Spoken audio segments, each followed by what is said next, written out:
The problem is you believe what you think, but you hate what you think. So can you see how this brings up some conflict? I know it's kind of deep. We tend to believe everything we think. We don't question our thought process. So when we think something, it elicits an emotional reaction. We think the emotions are true and real because we're feeling it. And then all of a sudden, we begin to react and it spins us out of control. And then we wonder why we're so chaotic, why life is so disappointing, and why I look to numb and sedate. And it's all because I hate what I think. So what if there was a way to actually begin to change that? Because one of my mentors asked me, are you in good company? And I thought, well, what do you mean? He goes, well, who are you with when you're alone? And ask yourself, are you in good company? And I'm like, oh crap. Okay, who am I with when I'm alone? I'm with me. Am I in good company? Wow, no.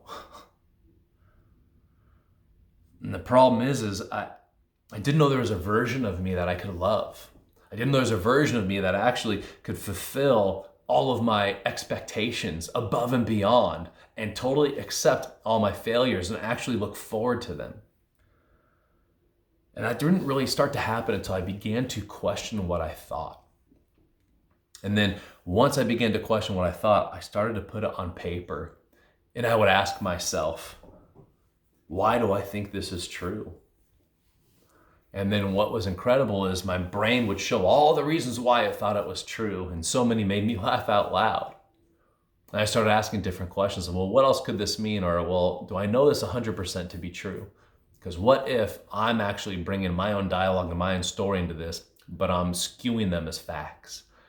And this is the part that created a void or a gap for me that allowed me to take a step back and to say, holy cow, I would believe every single thought I had. And I couldn't stand to be alone with my thoughts. So that is where we find ourselves today, my friends. Do you love your thoughts? And again, there's no right or wrong answer. There's no judgment. I still have thoughts all the time where I'm like, what the hell? But the question is first, since we know we believe our thoughts, do you love your thoughts? And if not, start putting them down on paper and start tearing them apart. Start to investigate. Start to look to poke holes in the case, if you will, kind of like a detective. And this is how we begin to bring doubt where doubt is due. Instead of doubting your certainty, why don't we doubt all the crap that our brain tells us, that our thoughts tell us of not being good enough, not being lovable, not being worthy, all the battles that we were raised with.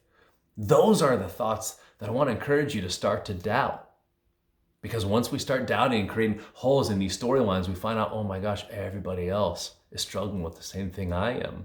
What does that mean? That means I can talk openly about it and not have to shy away and think I'm so alone.